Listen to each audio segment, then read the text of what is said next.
Hello students भलरे थिबे समस्ते। आज आपण मानक पई आ गुटे सुंदर ओडिया रचना नै के सी जहा की Sameer study point YouTube channel रो एटा 78 नंबर ओडिया रचना जोटा की कोणार्क सूर्य मंदिर उपरे आधारित। आ गुटे कथा पिले एही कोणार्क सूर्य मंदिर उपरे आधारित 20 टॉप जीके एमसीक्यू क्वेश्चन मध्ये हमर अपलोड हे सारिछि। जो माने देखिनो डिस्क्रिप्शन रे लिंक अछि, आई बटन रे मध्ये लिंक अछि, ताकू टच करिकि देखिपारे Konark MCQ GK top 20। Okay, तो बर्तमान आम जाना कोणार्क सूर्य मंदिर विषय गोटे सुंदर ओडिया रचना। ता पूर्व आम चैनल टी जो मैंने लाइक करिन, शेयर करिन, सब्सक्राइब करिन, निश्चित भाव गोटे सब्सक्राइब कर दियंतु, शेयर कर दियंतु आपण मानकर सांग साथी को, एवं गोटे सुंदर लाइक टे मध्ये आपनकर कुनी कुनी हाथ रे कर दियंतु। तो चलंतु डेरी न करी आरंभ करिबा आज सुंदर ओडिया रचना कोणार्क सूर्य मंदिर। प्रथमे देखिबा पिले उपक्रम। उपक्रम रे हम जानिबा ओडिशा हेउछि मंदिर मालिनी राज्य। एही राज्य रे अनेक प्राचीन और ऐतिहासिक मंदिर रहिछि। सेथि मध्यरु कोणार्क सूर्य मंदिर विश्व प्रसिद्ध। यह भारतीय स्थापत्य कलार एक अद्वितीय निदर्शन।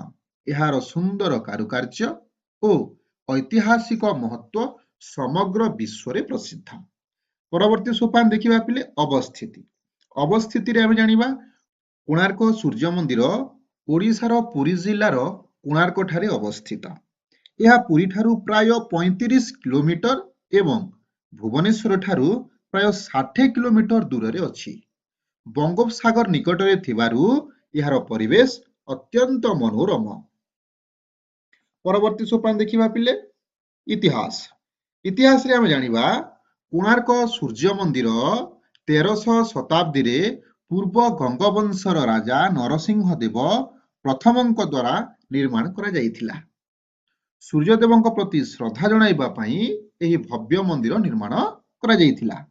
वर्तमान यह भारतीय पुरातत्व सर्वेक्षण अर्थात जाकि हमें एएसआई कहूचे सेमानଙ୍କ द्वारा संरक्षित हेकी अछि। परवर्ती सोपान देखिबा पिले स्थापत्य कला। एही मंदिरटी को सूर्यदेवଙ୍କ विशाल रथ आकृति रे निर्माण करा जायछि। एथिरे 24 टी विशाल पत्थर चक और 60 टी घोड़ा रहिछि। मंदिरर कांथरे खोदित सुंदर मूर्ति और कारुकार्य प्राचीन ओडिशा कलार उत्कृष्ट परिचय देइथाय। एटा हम ऐसे जानुछु पिले यार हमरो यार एमसीक्यू मध्य अछि जीके क्विज वीडियो जोटे कि हम कहूचे जो मैं देखिनो निश्चित भाव देखि नियंतु हला। अनेक गुडे शिक्षण जणी सेथिरे आपण माने जानि परिबे हला। डिस्क्रिप्शन रे लिंक अछि, आई बटन रे मध्ये लिंक अछि, टच करके देखि परिबे। ओके, ठीक अछि। परवर्ती सोपान देखिबा पिले विश्व ऐतिह्य। एथिरे हम जानिबा 1984 मसिहा रे यूनेस्को कोणार्क सूर्य मंदिर को विश्व ऐतिह्य स्थली भाबे घोषणा करिथिला। प्रति वर्ष देश और विदेश लक्ष लक्ष पर्यटक एही मंदिर परिदर्शन करने आसंती। तापर परवर्ती सोपान देखिबा कोणार्क नृत्य। एथिरे हम जानिबा महोत्सव प्रति वर्ष कोणार्क रे आयोजित हेउथिबा कोणार्क नृत्य महोत्सव बहुत प्रसिद्ध।